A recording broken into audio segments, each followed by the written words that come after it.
Bonjour et bienvenue à toutes et à tous ce matin au Salon des agricultures méditerranéennes. Nous sommes ensemble toute la journée après cette première journée hier qui a réuni énormément de monde. Nous vous proposons d'assister ce matin à une table ronde qui va durer une trentaine de minutes sur la formation, l'installation, la transmission des exploitations. On vous invite à venir nous rejoindre dans l'espace conférence de ce salon. Venez avec nous, nous allons en parler avec mes invités. Les métiers et les emplois de l'agriculture sont essentiels pour assurer notre sécurité alimentaire demain, pour assurer le développement rural, en combinant innovation, formation, accès au marché. Ce secteur prospère, il contribue à la croissance économique, à la durabilité environnementale. Et on va essayer de vous donner des clés, des informations assez précises ce matin sur ces sujets-là avec mes invités. Alors, je vais vous les présenter. Il y a donc Djamila Benissad, vous êtes responsable pédagogique de formation apprentissage. Alors, vous êtes spécialisé vétérinaire, mais c'est au CFA, CFPPA. Voilà. Il y a à mes côtés Sophie Noguez, qui est présidente du comité technique départemental de l'Hérault à la SAFER Occitanie. Voilà, et agricultrice, bien sûr. J'aurais dû commencer par ça. Rebecca Potier, conseillère d'entreprise à la Chambre d'agriculture de l'Hérault. Bienvenue aussi.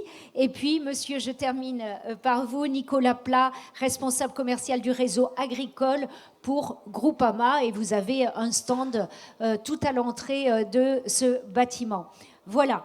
Bienvenue donc à tous pour ces échanges. On va commencer à parler de la formation avec vous, Djamila Benissad. Peut-être déjà une présentation de l'établissement qui réalise donc des formations, le CFPPA Hérault, qui est à Pézenas. Et alors, il vous faut un micro, hein, on ne peut pas parler sans micro. Merci. Voilà. Il est allumé, il est allumé. Ok. Bonjour à tous. Je suis sur le site du CFA CFPPA de l'Hérault. J'étais basée sur Pézenas, mais actuellement, je suis sur Montpellier. J'interviens sur les formations agricoles, généralement, et sur la formation de la santé et du bien-être animal sur le site de Montpellier. Le CFPPA de l'Hérault, il forme à quel type de métier? Alors, le CFPPA de l'Hérault, dans le domaine agricole, il forme des futurs responsables d'exploitation agricole. En gros, c'est des entrepreneurs. Il y a trois supports. Il y a le support maraîchage, le support viticulture et le support polyculture élevage. Voilà. D'accord. Alors, toutes ces formations, ça donne... Combien vous formez d'étudiants? Alors, on forme...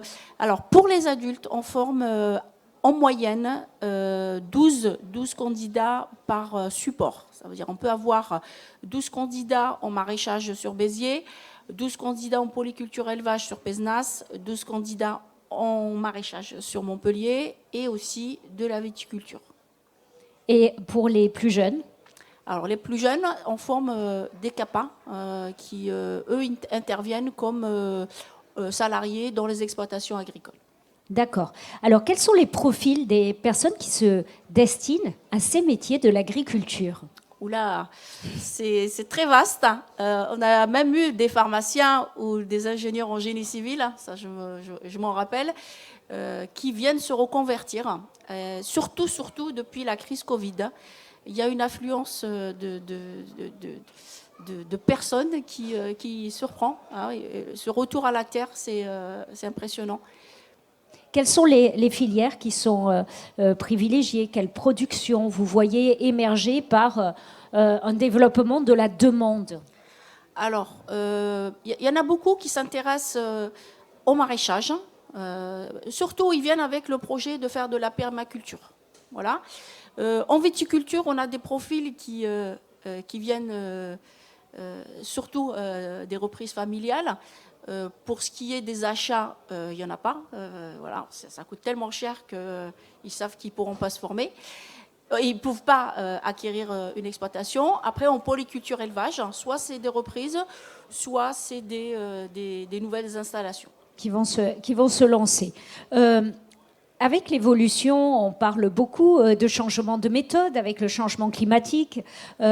Est-ce que dans la formation, vous vous êtes adapté à toutes les nouvelles pratiques, vous effectuez une sorte de veille pour transmettre cette formation dès le départ? Ce que les agriculteurs qui sont en poste aujourd'hui ont souvent dû apprendre sur le tas avec ce virage. D'accord. Oui, en formation, on s'adapte un petit peu au dérèglement climatique. On parle plus de pratiques agricoles. En réalité, on essaye de s'adapter. C'est à nous de nous adapter à la nature. C'est pas la nature qui s'adapte à nous. Donc nous, on travaille sur les pratiques. Voilà, des pratiques bien sûr respectueuses de l'environnement. Et par exemple, je prends juste l'exemple de l'arboriculture. On ne va pas mettre des espèces qui sont très gourmandes en eau, mais on utilise des espèces qui sont résistantes à la sécheresse. Vous les sensibilisez dès le départ à ça. Est-ce qu'eux-mêmes arrivent déjà, quand même, pour la majorité, avec, on va dire, cette nouvelle façon d'imaginer leur future exploitation? Alors, on a deux profils. Il y en a qui arrivent avec, déjà, ils savent ce qu'ils veulent et comment ils veulent produire. Et il y en a qui sont vierges, entre guillemets, où ils sont là pour tout apprendre. Donc, voilà. Mais vous sentez quand même monter cette sensibilisation au dérèglement climatique et donc au fait qu'ils vont devoir... il y a une volonté déjà dans leur pratique d'avoir des pratiques d'agroécologie, Oui, heureusement qu'ils arrivent comme ça parce que... Je ne vous cache pas que j'étais en Auvergne avant, quand les jeunes arrivaient et qui me disaient « c'est bon, moi je vais mettre des OGM » et ça me mettait la boule au ventre. Mais là, les mentalités ont changé. Ils ont compris qu'il faut changer de pratique, il faut s'adapter à la nature et travailler en respectant cet écosystème qui est très, très, très métamorphosé, vraiment. Et par exemple, concrètement, en viticulture, vous allez leur apprendre quoi? Vous allez encourager Alors, moi qui ai un profil de zootechnicien, souvent je leur disais allez travailler avec les viticulteurs, pour les éleveurs, surtout les éleveurs de moutons, aller travailler avec les viticulteurs, ça leur permet de réduire un petit peu l'utilisation des herbicides voilà, pour aller brouter l'herbe qu'il y a entre les rangs. Donc vous encouragez l'éco-pâturage, voilà, vous leur montrez... Exactement, c'est le mot. Certaines de ces techniques. Rebecca Potiès, je vais me tourner vers vous maintenant parce que vous travaillez dans l'équipe installation-transmission, plus spécifiquement sur la partie installation. Quelles sont vos missions et comment vous accompagnez plus précisément? Alors, au niveau de la Chambre d'agriculture de l'Hérault, en fait, on a des missions, en fait, comme toutes les chambres d'agriculture, on a une mission de représentation en fait, des agriculteurs auprès des pouvoirs publics et on a également une mission d'accompagnement. Donc auprès des agriculteurs et également auprès des personnes qui souhaitent le devenir. Et donc effectivement, on a toute une équipe qui s'occupe d'accompagner l'installation à plusieurs stades de l'évolution d'un projet, c'est-à-dire de l'intention de changement de quelqu'un qui serait dans un métier... En reconversion professionnelle, voilà, par exemple. Voilà. Alors pour ce profil-là, par exemple, qu'est-ce que vous allez pouvoir... Quel type d'accompagnement vous proposez ? Alors, donc, sur les personnes qui sont salariées ou travailleurs indépendants et qui, du coup, sont hors du milieu agricole, on a un accompagnement qui s'appelle le Conseil en évolution professionnelle, qui est un accompagnement gratuit, financé par l'État, et qui permet, en fait, de faire le point sur sa situation professionnelle, prendre du recul, et puis explorer des pistes de reconversion professionnelle, si tel est le cas.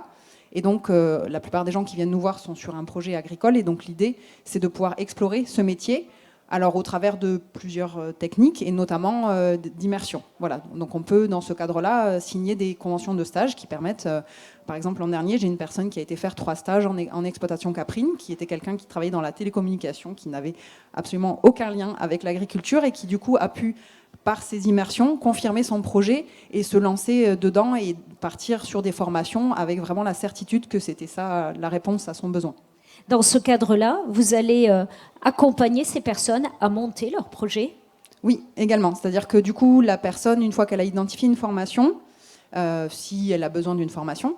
On accompagne au montage du dossier de financement de la formation. Alors on explore les financements possibles et puis s'il s'avère que c'est un financement de type projet de transition professionnelle avec un financement de transition pro, on accompagne la personne à valoriser, on va dire, à mettre en valeur son projet et son parcours et sa motivation au mieux pour pouvoir avoir le plus de chances d'avoir un accord en commission.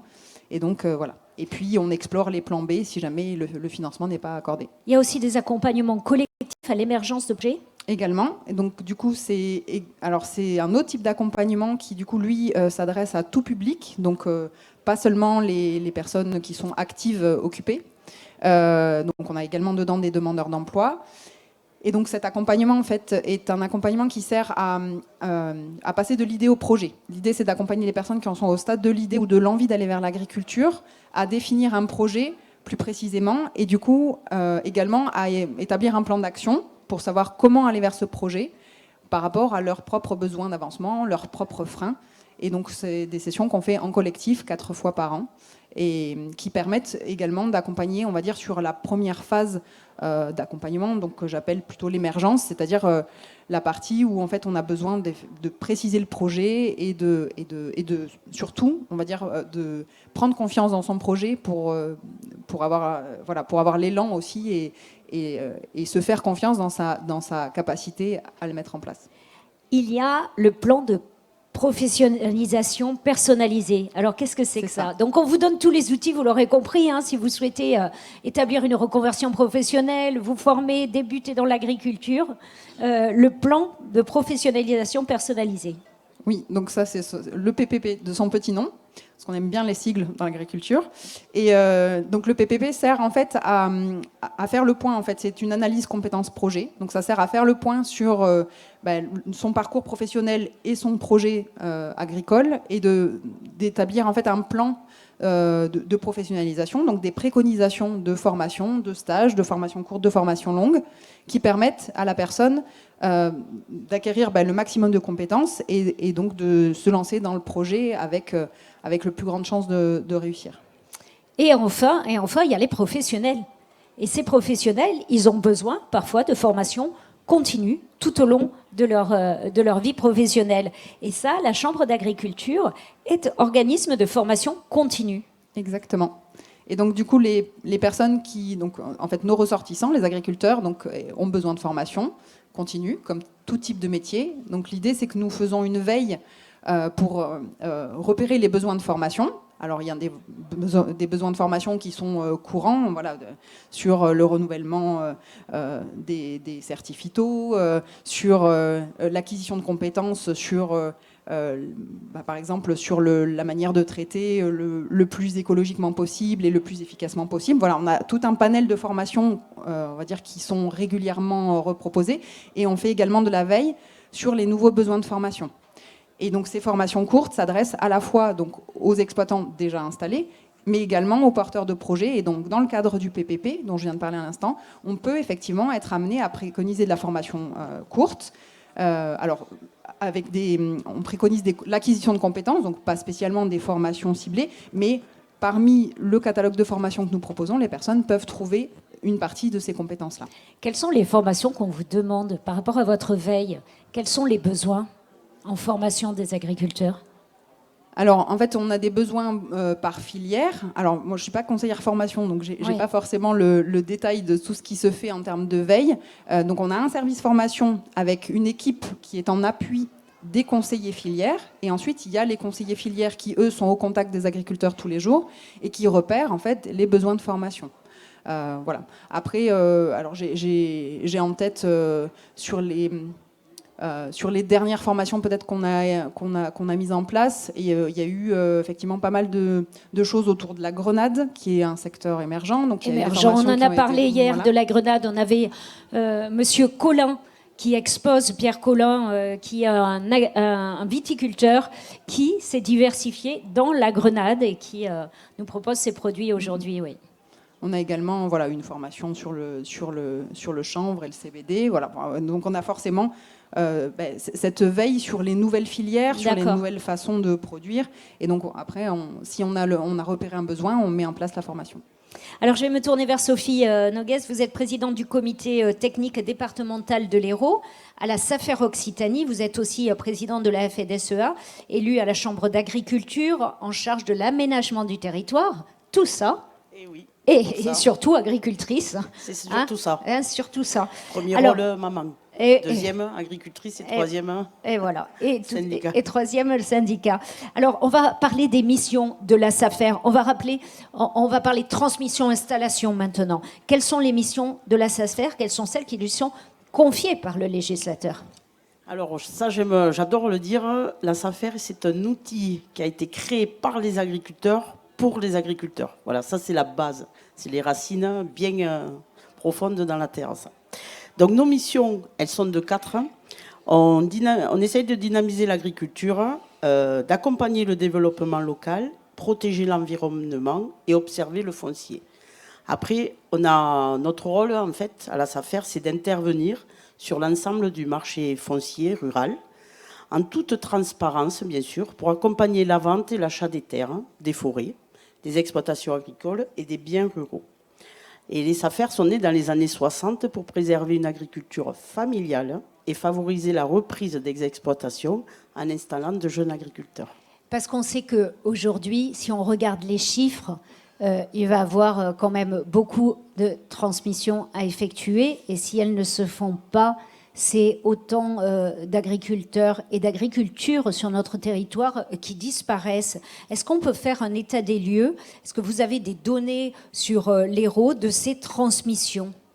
Oui, tout à fait. On sait que d'ici 10 ans, il y a 50% des agriculteurs qui sont en âge de partir à la retraite. Donc le renouvellement des générations est donc un défi immédiat. Le taux de renouvellement est 2 installations pour 3 départs en 10 ans, entre 2010 et 2020. La France a perdu 100 000 fermes. Donc dans l'Hérault, plus de la moitié des agriculteurs ont plus de 55 ans. Donc le calcul est donc rapide à faire au niveau national. Ouais. Il y a 1,5 million d'hectares dans les 10 ans à venir pour lesquels il va falloir trouver des solutions. Oui, alors c'est vrai que les chiffres sont pas, le constat est pas très enthousiasmant.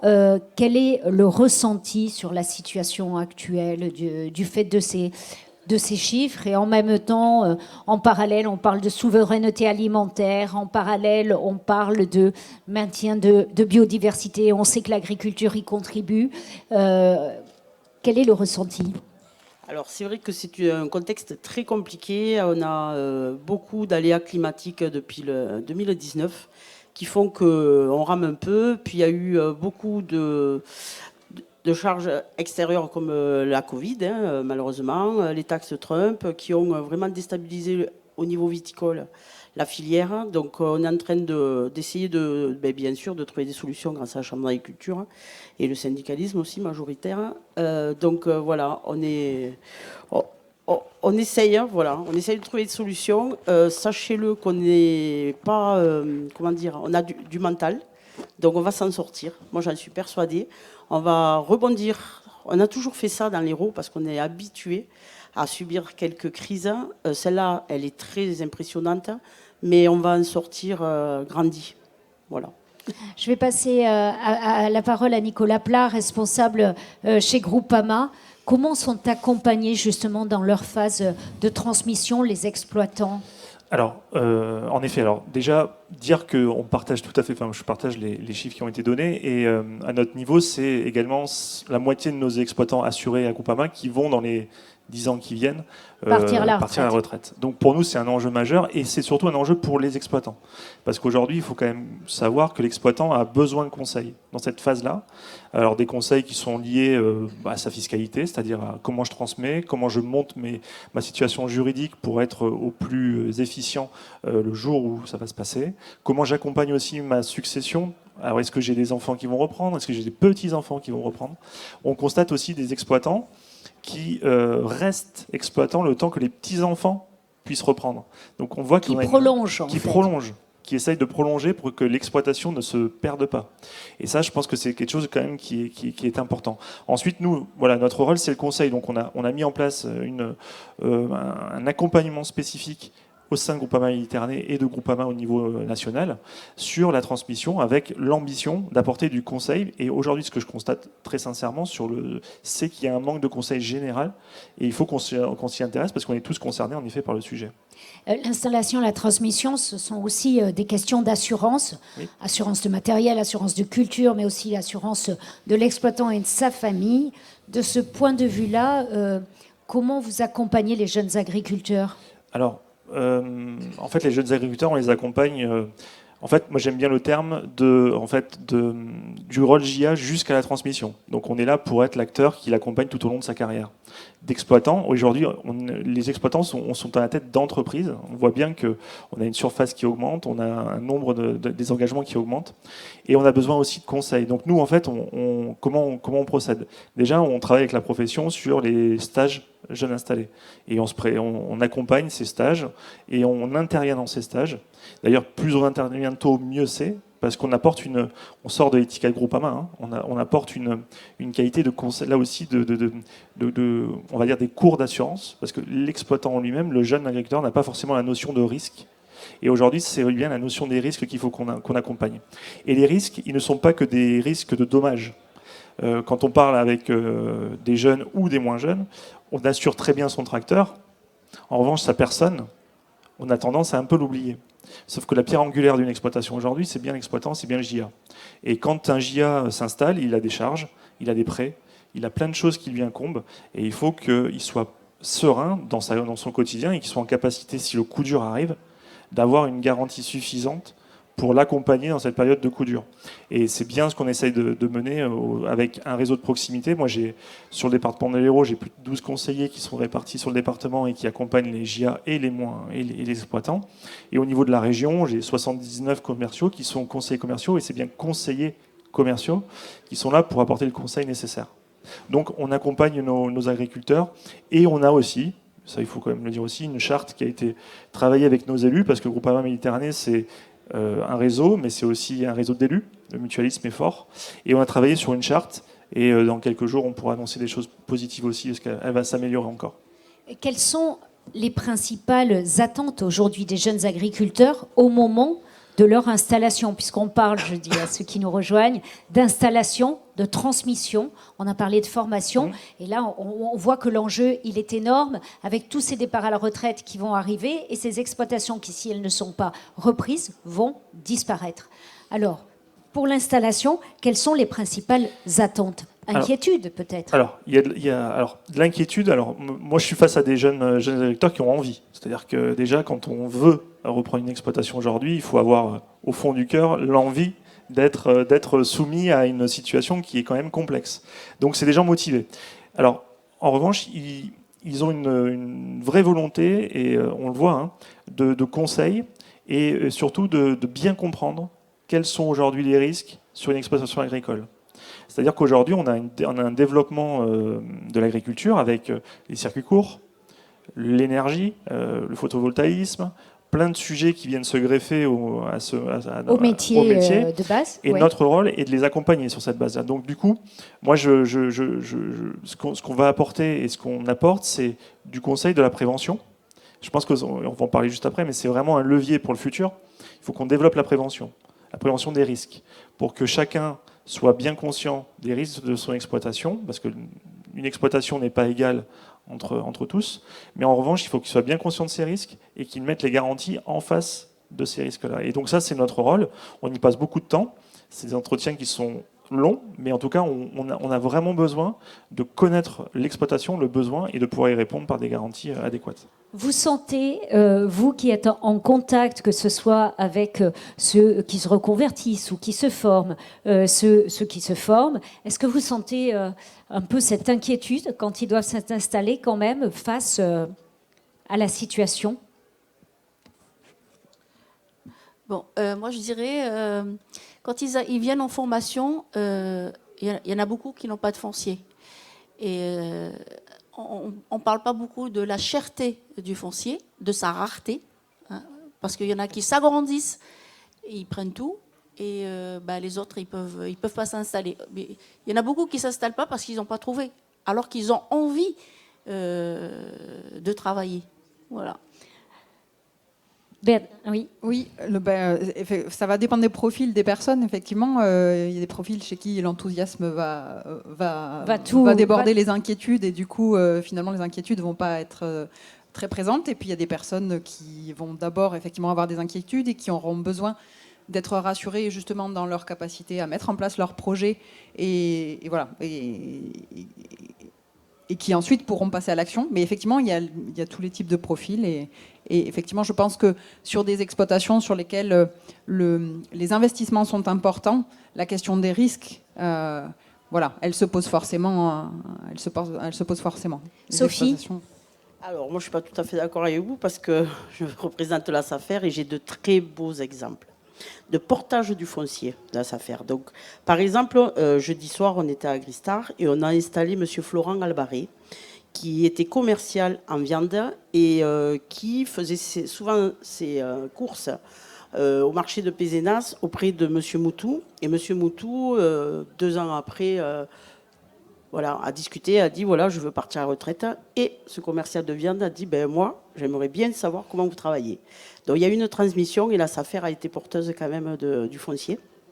Et au bout de quelques temps, quand l'économie est arrivée, il a racheté. Voilà, c'est son jardin. Et il n'y a pas que lui. Il y a un jeune aussi qui joue au rugby à Béziers professionnel et qui est hors cadre familial, mais qui a déjà pensé à sa reconversion. Et il est venu voir la SAFER. Et pendant 5 ans au lieu de 3 ans, on lui a porté le foncier. Et pareil, la personne a tenu pendant 1 an ce jeune. Et maintenant, depuis décembre 2023, il est propriétaire de 5 hectares de maraîchage. Voilà. Et il y a de belles histoires. Il y a de belles histoires, on s'en doute, dans ces histoires de transmission ou d'installation.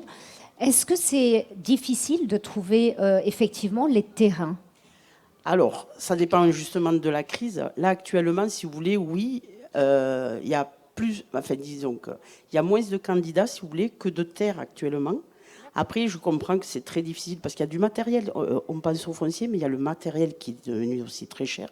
Mais sachez que la SAFER, avec bien sûr une caution de cave coopérative, où là, c'était la SICA du Caroux, on peut porter le foncier. On a 3 ans. Bon, je ne devrais pas le dire, mais on peut aller jusqu'à 6 ans. Parce que, par exemple, en 2021, quand il y a eu le grand gel, on n'a rien demandé à tous les porteurs de projets. On a près de 300 hectares quand même qu'on porte, nous, financièrement. Et voilà, c'est une belle histoire. Et puis, ça va. C'est pas parce que les taux vont augmenter, j'y tiens.